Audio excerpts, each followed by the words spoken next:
And at the top of this hour, we're getting some breaking news. Centre takes note of cough syrup deaths. As per sources, Union Health Secretary to hold key meeting today. The key meeting will take place at 4 p.m. today. And sources also tell that this key meeting will be held with states and union territories through video conferencing. State drug controllers to be a part of this meeting.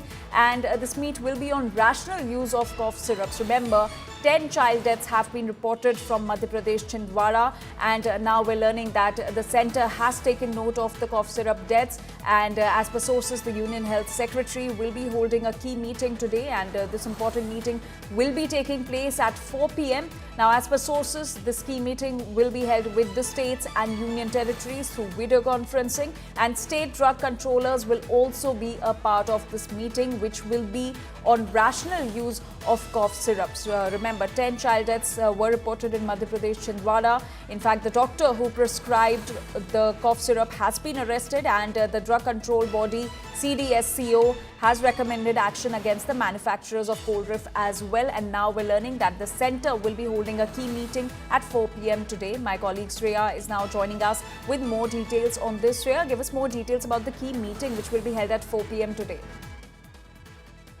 Well, yes, today we will be seeing a video conferencing that will be held by the Union Health Secretary along with the principal secretaries and drug controllers of all the states and union territory in the country. The meeting largely will be on the quality of the drugs. So that will be a main concern for the topic, given we are seeing this entire incident that has been triggered by the Coldriff cough syrup deaths. That's the reason the quality of drugs and how to monitor that will be one of the main topics of discussion. Apart from that, rational use of cough syrups, when to be prescribed, what are the kind of compositions that need to be followed, all this will be discussed in today's key meeting. So clearly, what we are seeing right now is a nationwide crackdown, especially after strict action has been taken against the doctors, the middlemen, and soon to be followed action on the manufacturer unit of Coldriff drugs. Now the union health body will be interacting with all the other states to ensure that there is a countrywide similar direction that is observed when coming to prescribe cough syrups. Yeah, thank you for getting us those details. We'll keep coming back to you for more updates on the story. So cough syrup Coldriff has claimed many innocent lives across India. Now a multi-state crackdown on cough syrup Coldriff has begun. Union Health Secretary to hold video conference with all states on rational use of cough syrups and quality of drugs at 4 p.m. today. In a mega India Today impact, Rajasthan's drug controller Rajaram Sharma has been suspended following the deaths of 10 children in Chhindwara in Madhya Pradesh. The administration took major action and arrested Dr. Praveen Soni, the cough syrup prescriber. The government has also blacklisted the manufacturer Caissons, banning all future purchases. Now, in Rajasthan's Bharatpur, a 60-year-old woman fell sick after drinking cough syrup. Even a doctor who attempted to prove that the cough syrup he had prescribed was safe went terribly wrong, and the doctor landed in the hospital. Rajasthan, Madhya Pradesh, Tamil Nadu and Kerala have banned the sale and distribution of Coldriff cough syrup after laboratory tests found the medicine to be substandard and adulterated, a toxic chemical that can cause severe harm or even death. Rajasthan में केसॉन company का cough syrup पीकर बच्चों की मौत क्या होने लगी, बच्चे बीमार क्या पड़ने लगे। केसॉन कंपनी का मालिक फैक्ट्री बंद करके यहां से भाग गया है। वीरेंद्र कुमार गुप्ता, आप देख सकते हैं कि 4 दिन पहले भी जब हम आए थे तो ये फैक्ट्री बंद पड़ी हुई थी। आज भी ये फैक्ट्री बंद पड़ी हुई है। 30 से 40 कर्मचारी काम कर रहे थे। राजस्थान सरकार ने अचानक से कल दोपहर में इसे क्लीन चिट दी। हमने सवाल उठाए, राज्य भर में हंगामा मचा कि बार बार जिसका 4 सालों से 42 सैंपल फेल हुए हैं उसे क्लीन चिट देने की इतनी जल्दीबाजी क्यों है।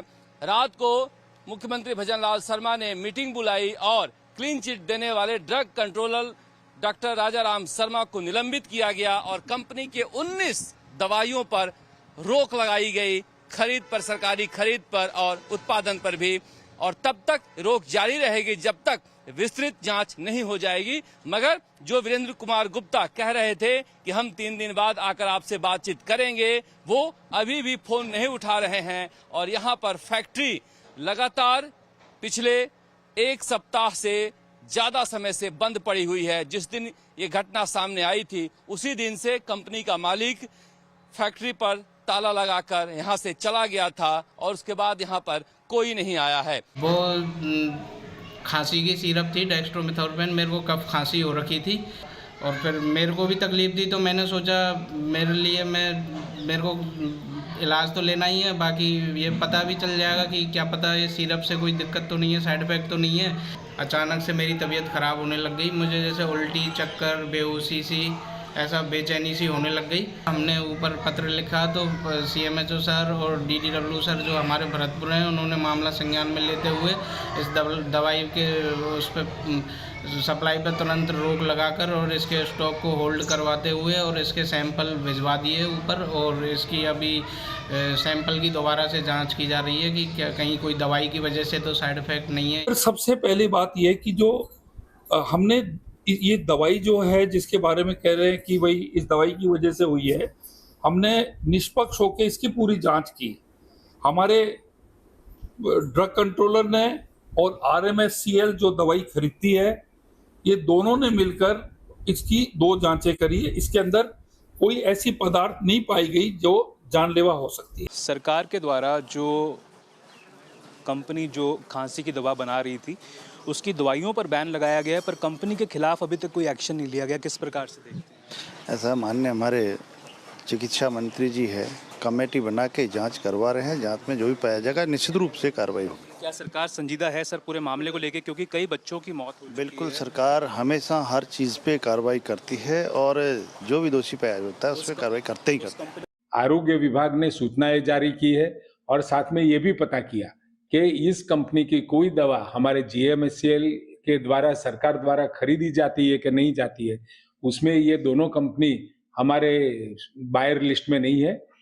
हमने उनको एम पैनल भी नहीं किया है, लेकिन एहतियात बरतते हुए कफ सिरप के अंदर जितने भी कफ सिरप है इसमें जो पाए गए कंटेंट से, मॉलिक्यूल से इस प्रकार की दवाएं है कि नहीं उसकी भी तपास, उसकी जांच करने के आदेश दे दिए। थोड़ा ही सा पिलाया था सिरप, खांसी हुई थी उसे खांसी सिरप पिलाई थी वही से, वो पुरानी रखी थी हमारे पास, वही पिलाई थी। एक्सपायर तो नहीं थी पर देख के पिलाई थी वो।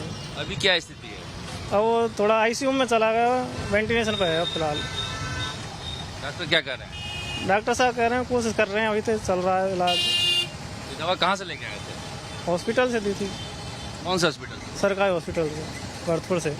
यह दवाई मैं दिलाया था हाथीदह गवर्नमेंट हॉस्पिटल से, और उसके बाद में यह देने के बाद में बच्चा जो छोटा बच्चा है पीयूष, वो 2.5 साल का है, वो तो बेहोश हो गया था। वहाँ से मैं उसको लेके और हाथीदह मेडिकल के ऊपर लेके गया, तो उन्होंने बोला कि क्या पिलाया है, मैंने उनको दिखाया यह दवा पिलाई है मैंने। उन्होंने बोला कि सापरा लेके जाओ आप।